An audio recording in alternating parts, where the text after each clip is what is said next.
한편 라헬은 야곱에게 아기를 낳아주지 못하게 되자 언니를 시세우며 야곱에게 투덜거렸다. 저도 자식을 갖게 해주세요.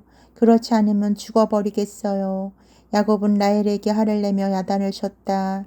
하나님께서 당신의 태를 닫아 아기를 못 낳게 하시는데 나더러 어떻게 하란 말이오. 그러자 라헬이 말하였다. 저에게 몸종 비라가 있지 않습니까? 그의 방에 드세요. 비라가 혹시 아기를 낳아 제 무릎에 안겨줄지 압니까? 비라의 몸에서라도 아들을 얻어 당신의 혈통을 이어드리고 싶어요. 라헬은 몸종 비라를 야곱의 소실로 들여보냈다. 야곱이 그와 한자리에 들었더니 비라가 마침 임신하여 야곱의 아들을 낳았다. 라헬은 하나님께서 내 사정을 바로 보살펴 내 후소를 들으시고 나에게 아들을 주셨구나 하면서 아기의 이름을 단이라 불렀다.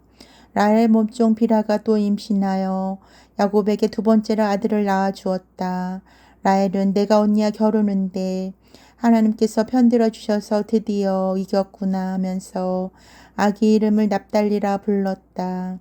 레아는 다시 아기를 낳지 못하는 줄 알고 몸종 질바를 야곱에게 소실로 들여보냈다. 레아의 몸종 질바도 야곱에게 아들을 낳아 주었다. 레아는 행운이 돌아왔구나 하면서 아기 이름을 가드라 불렀다. 레아의 몸종 질바가 야곱에게 두 번째로 아들을 낳아 주었다. 레아는 참 잘됐다. 모든 여자가 나를 행복한 여자라 부르겠지 하면서 아기 이름을 아셀이라 불렀다.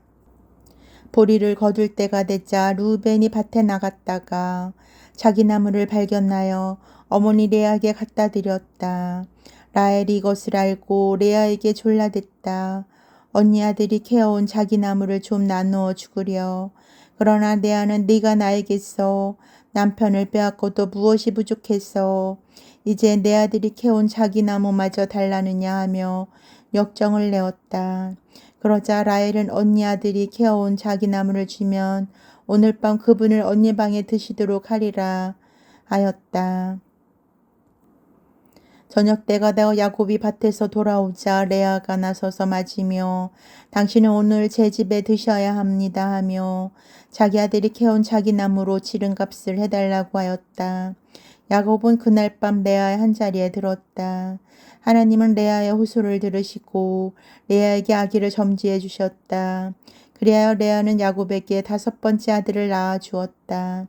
레아는 내가 남편에게서 내 몸종을 드린 값을 이제 하나님께서 갚아주셨구나 하면서 아기 이름을 이사가리라 불렀다. 레아가 다시 임신해서 여섯 번째로 야곱에게 아들을 낳아 주었다. 레아는 하나님께서 이렇듯이 나에게 좋은 선물을 주시다니 내가 남편에게 아들을 여섯이나 낳아드렸으니 이제는 그분이 나를 위해 주시겠지 하면서 아기 이름을 찌블린이라 불렀다. 그 후 레아는 또 딸을 낳고 이름을 디나라 불렀다. 하나님께서는 라헬도 돌보시어 그의 기도를 들으시고 그의 태를 열어주셨다. 마침내 라헬은 임신하여 아들을 낳고는 하나님께서 나의 부끄러움을 씻어주셨다 하면서 아기 이름을 요셉이라 부르고 야훼께서 나에게 아들을 하나 더 점주해 주시면 오죽이랴 좋으랴 하였다. 야곱의 재산이 불어나다. 라헬이 요셉을 낳은 다음 야곱이 라반에게 청하였다. 저를 제 고장 제 땅으로 보내주십시오. 제가 장인 어른을 도와드린 값으로 얻은 두 아내와 자식들을 내줘 돌아가게 해 주십시오. 제가 장인을 어떻게 섬겼는지 장인은 잘 아시지 않습니까? 그러자 내 생각도 좀 해다오 하며 라반이 말하였다. 내가 점을 쳐보니 내가 받을 이 복은 야훼께서 너를 보고 주신 복이더구나. 라반은 다시 말을 이었다. 품값은 네가 말하는 대로 줄 터이다. 말해보아라. 그가 대답하였다. 제가 장인을 어떻게 섬겼는지 장인은 아십니다. 제가 돌보는 동안에 장인의 가축이 얼마나 불었는지도 아실 것입니다. 제가 여기 왔을 때만 해도 장인의 재산은 보잘것 없었습니다. 그런데 지금은 얼마나 불었습니까?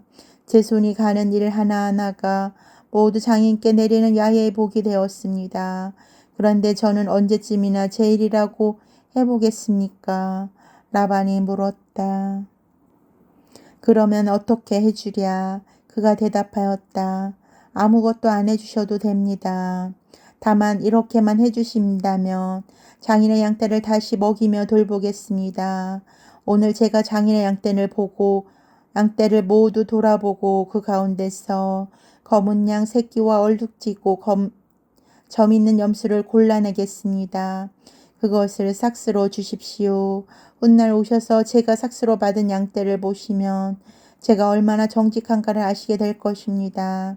만일 제가 차지한 목 가운데 얼룩지지도 않고 점도 없는 염소가 있거든 검지 않는 양 새끼가 있으면 제가 훔친 것이라고 하셔도 아무 말 않겠습니다. 라반은 그게 좋겠다.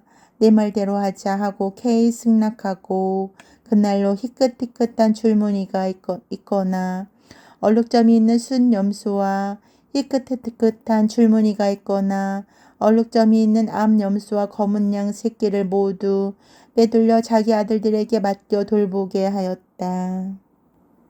그리고 라반은 사흘 길 갈 만큼 야곱을 멀리 떼어놓고 나머지 양들을 치게 하였다. 야곱은 미류나무와 감복숭아 나무와 플라타나스 푸른 가지들을 꺾어 흰 줄무늬가 나게 껍질을 벗겼다. 야곱은 껍질을 벗긴 그 가지들을 물 먹이는 구유 안에 세워놓아 양떼가 와서 그것을 보면서 물을 먹게 하였다. 양들은 물을 먹으러 와서 거기에서 교미하였다. 양들은 그 나뭇가지들 앞에서 교미하고는 줄무늬가 있거나 얼룩진 새끼를 낳았다. 야곱은 그런 양 새끼들을 가려 놓았다. 라반의 양떼 가운데서 줄무늬가 있는 것이니 검은 것은 그 양떼에서 가려내었다. 이렇게 자기 양떼를 라반의 양무리와 섞이지 않게 가려두었다. 그런데 야곱은 양떼 가운데서도 튼튼한 것들이 교미할 때만 그 나뭇가지들을 구유 안에 세워놓아 양들이 그것을 보면서 교미하게 하였다. 그러나 약한 왕들이 교미할 때는 그 나뭇가지를 세워놓지 않았다. 그래서 약한 새끼들은 라반의 것이 되고 튼튼한 것들은 야곱의 것이 되었다. 이렇게 해서 야곱은 아주 큰 부자가 되었다. 양떼뿐 아니라 남종과 여종, 낙타와 나귀도 많았다.